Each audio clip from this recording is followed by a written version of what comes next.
যুক্তরাষ্ট্র ও ইরানের সম্ভাব্য শান্তি চুক্তির খবরে বিশ্ববাজারে কমেছে জ্বালানি তেলের দাম, আর তাতেই চাঙ্গা হয়েছে এশিয়ার শেয়ার বাজার। হরমুজ প্রণালী পুনরায় উন্মুক্ত হওয়ার আশায় বিনিয়োগকারীদের মধ্যে ফিরেছে স্বস্তি।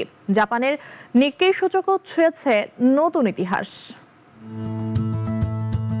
যুক্তরাষ্ট্র ও ইরানের মধ্যে চলমান শান্তি চুক্তির অগ্রগতির খবরে বিশ্ববাজারে বড় ধরনের পতন ঘটেছে জ্বালানি তেলের দামে।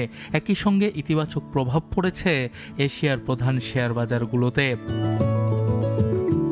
মার্কিন প্রেসিডেন্ট ডোনাল্ড ট্রাম্প সম্প্রতি জানান, যুক্তরাষ্ট্র ও ইরানের মধ্যে সম্ভাব্য চুক্তির বেশিরভাগ অংশ ইতিমধ্যে চূড়ান্ত হয়েছে এবং খুব দ্রুতই তা সফলতার মুখ দেখতে পারে।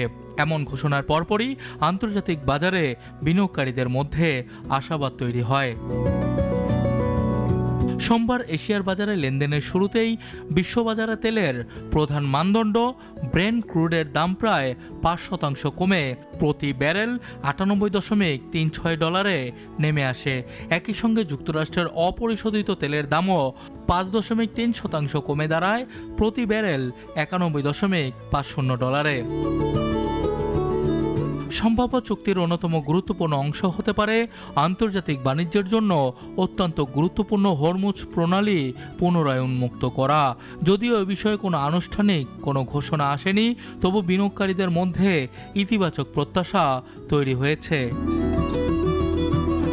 এই আশার প্রভাব পড়েছে এশিয়ার শেয়ার বাজারেও। জাপানের প্রধান শেয়ার বাজার সূচক নিক্কেই 225 বেড়েছে প্রায় 2.5%। এর মাধ্যমে ইতিহাসে প্রথমবারের মতো সূচকটি 65,000 পয়েন্ট অতিক্রম করেছে। জ্বালানি আমদানি নির্ভর দক্ষিণ কোরিয়ার বাজারেও দেখা গেছে ইতিবাচক প্রবণতা।